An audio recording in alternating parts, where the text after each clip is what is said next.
They were ordinary people living ordinary lives.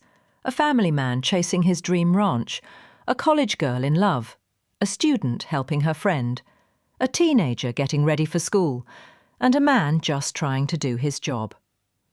But in a matter of moments, their worlds shattered, not because of accidents, but because of choices made by people they trusted, neighbours they knew, or systems that failed them. From quiet suburbs to small towns, these 5 stories reveal how darkness hides behind familiar smiles, and how justice doesn't always come fast, or at all.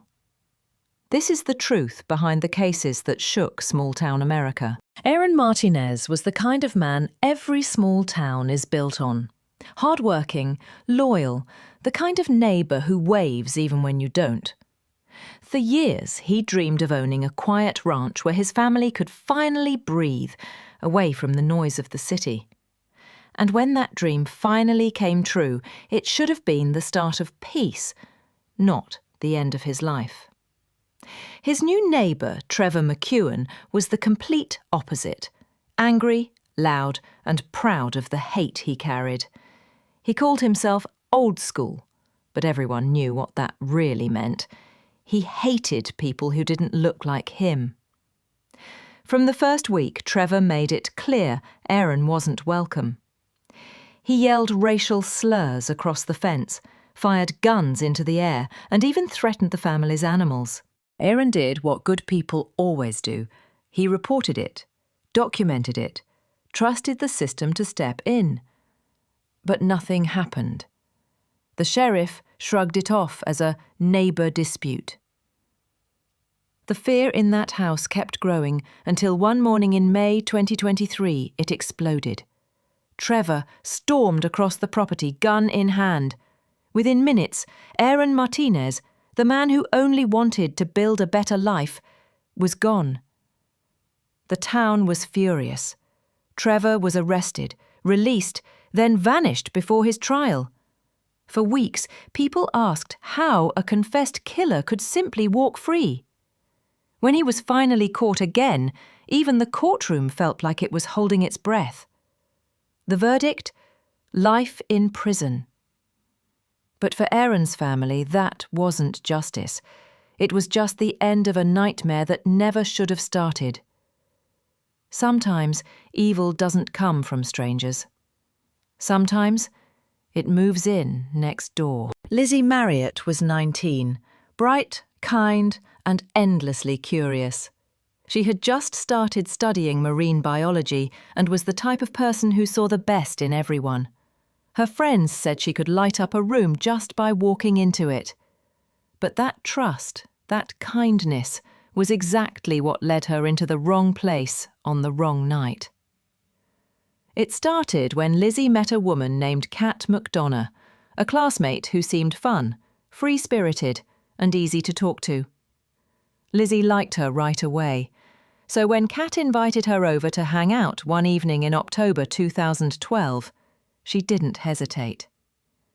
Lizzie had no idea that Kat's boyfriend, Seth Mazalia, had a dark obsession, and Lizzie was about to become a part of it. According to police, the night quickly turned horrific.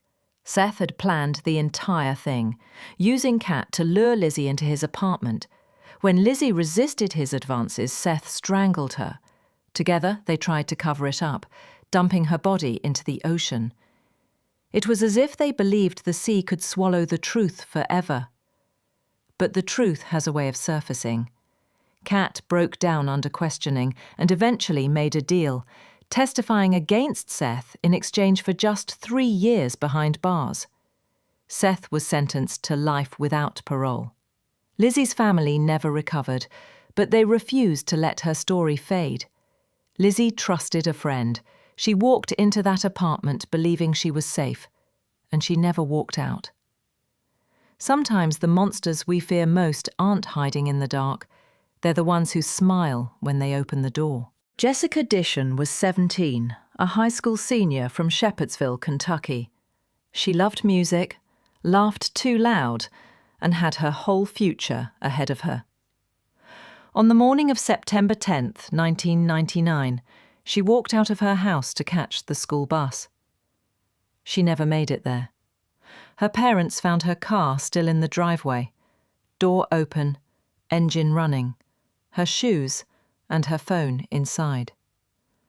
There were signs of a struggle, but police brushed it off as a runaway case. Days turned into weeks, and every lead seemed to go nowhere. The community searched, prayed and hoped, but hope slowly turned into anger. Then, a shocking twist. Police arrested the family's neighbour, Bucky Brooks. He was quiet, odd, and had a low IQ which made him an easy target. They built their case on weak evidence and local gossip. He spent years labelled as a killer, until the truth finally broke loose. 14 years later, a man already in prison confessed, Jessica's own uncle, Stanley Disson. For years he had abused multiple girls in the family, including Jessica. When she threatened to tell, he silenced her forever.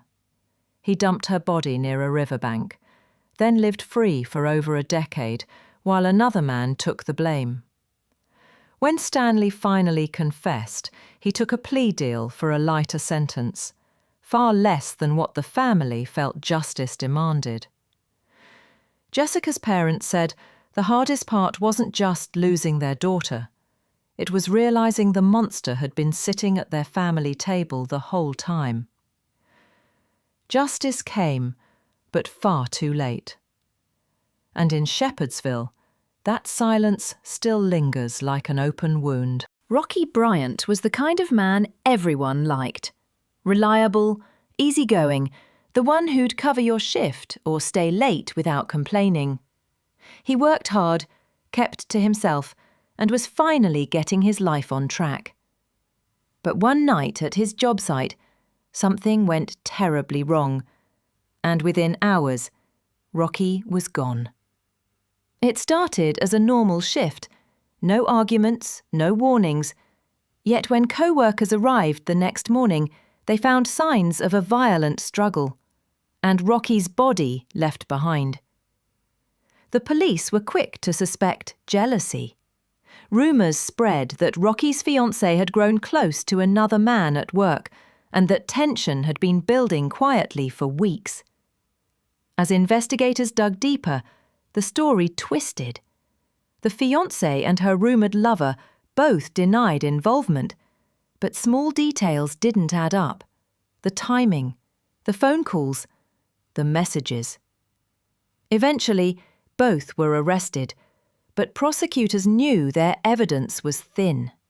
The case relied on whispers, not proof. In the end, both suspects took plea deals, avoiding the full weight of a murder conviction. For Rocky's family, that felt like betrayal all over again. No one ever truly paid for what happened. His mother said it best. They got time. My son got a headstone. Rocky's story is one of those quiet tragedies that never make national headlines, but they should. Because sometimes justice isn't denied by lack of evidence. It's denied by lack of effort. 5 names, 5 ordinary lives. Each one taken by someone who should have been harmless. A neighbour, a boyfriend, a friend, even family. Different towns, different years, but the same pattern. Good people caught in the crossfire between trust and evil. These stories remind us that the most dangerous monsters aren't always hiding in shadows. They live next door. They smile at us in grocery stores. They know our routines, our weaknesses, and sometimes our hearts. For every case that ends in justice, there are others left in silence, where the truth is buried under deals, delays, and excuses. But remembering their names means they're not forgotten. It's the only justice that can't be taken away. So now, I'll ask you, which story hit you the hardest? And do you believe true justice ever really exists in cases like these? Let me know in the comments below. Because sometimes the answers we find say more about us than about them. He just wanted to build a small ranch for his family, a place where his kids could grow up surrounded by horses and open fields. But that dream came with a nightmare next door, one that would end in tragedy. Aaron Martinez was the kind of man everyone wanted as a neighbour. Humble, hardworking, and devoted to his family. Born in El Salto, Mexico, he built his life from the ground up, eventually becoming a proud US citizen. At 35, he lived in Forney, Texas with his wife, Priscilla, and their 2 kids, April and Aaron. He spent his days working as an electrical contractor and his weekends outdoors with his horses. Those who knew him say he never stopped dreaming, and that dream was to build a small ranch where his family could live peacefully. But peace was something he would never find on that land. The quiet country road that led to the Martinez ranch started to feel like a trap. Every time Aaron left for work, Trevor McEwen would be there, blocking the driveway, staring him down from his truck. Sometimes he followed Aaron's workers down the road, cutting them off and stepping out with a gun in his hand. He built a hunter's stand near the property line so he could watch them, shouting insults from above as if daring someone to react. Friends told Aaron to call the police, and he did, more than once. But each time nothing changed. McEwen always came back, louder, bolder, more unhinged. For months, the family lived under constant fear. And then, one morning in May 2023, that fear finally exploded into reality. At first, Aaron tried to brush it off, the stares, the rude comments, the trucks blocking his driveway. But Trevor McEwen's anger wasn't fading, it was growing. Soon he began following Aaron's workers down the road, cutting them off, stepping out of his truck with a gun pointed in their direction. He even built a hunting stand overlooking the Martinez property, shouting racial slurs whenever Aaron's family stepped outside. What should have been a peaceful ranch became a place of fear. Every day brought something new: damaged fences, blocked gates, and the chilling feeling of being watched. Aaron kept calling for help, filing reports, doing everything by the book. But the system that should have protected him did nothing. Each time McEwen walked away free, Aaron knew it was only a matter of time before something terrible happened. On the morning of May 1st, 2023, the Texas sun had just started to rise over the ranch. Aaron grabbed his keys, said goodbye to his workers, and left to pick up supplies and lunch for the crew. It was supposed to be another ordinary day. Minutes later, the sound of gunfire shattered the quiet. Witnesses would later say they saw Trevor McEwen ram Aaron's truck before opening fire. When deputies arrived, Aaron's black pickup was still running in the middle of the road, his seatbelt still on, his lunch still sitting beside him. Aaron Martinez had been shot multiple times and died instantly. The man who'd spent months tormenting his family had finally done what everyone feared. And as Aaron's loved ones grieved, McEwen's next move would make things even worse. Within minutes of the shooting, police flooded the area. Trevor McEwen had fled the scene, but he didn't get far. Deputies tracked him to his home, where he barricaded himself inside with a gun. A SWAT team surrounded the property, negotiating for hours until McEwen finally surrendered.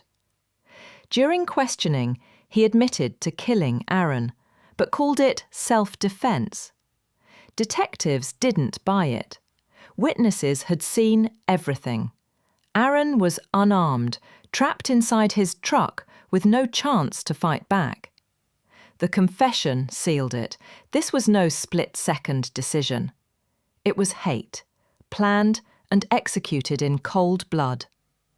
But as investigators dug deeper, one detail would outrage the community even more. Despite the confession, McEwen wasn't kept behind bars. Despite confessing to murder, Trevor McEwen was granted bond, and not just once. Judges kept lowering the amount until he finally walked free, returning to the same town where Aaron's family still lived.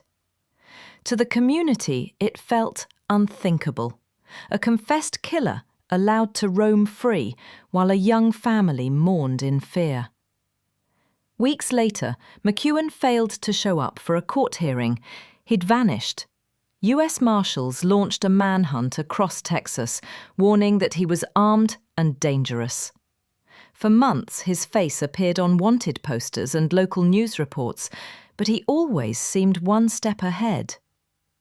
Then, nearly a year later, the call came in. McEwen had been spotted. After a tense standoff, officers finally took him into custody. The town could finally exhale. But for Aaron's family, the damage had already been done. The man who destroyed their world had been given every chance to do it again. When Trevor McEwen finally stood trial, he tried to rewrite the story. On the stand, he claimed he shot Aaron in self-defense, that he was afraid for his life. But the evidence told a different story. Ballistics, eyewitness accounts, and security footage showed Aaron never fired a shot, never even reached for a weapon. He was ambushed in his own truck. Prosecutors painted McEwen as a man fueled by hate and entitlement, someone who couldn't stand seeing a Hispanic family succeed where he thought they didn't belong. The jury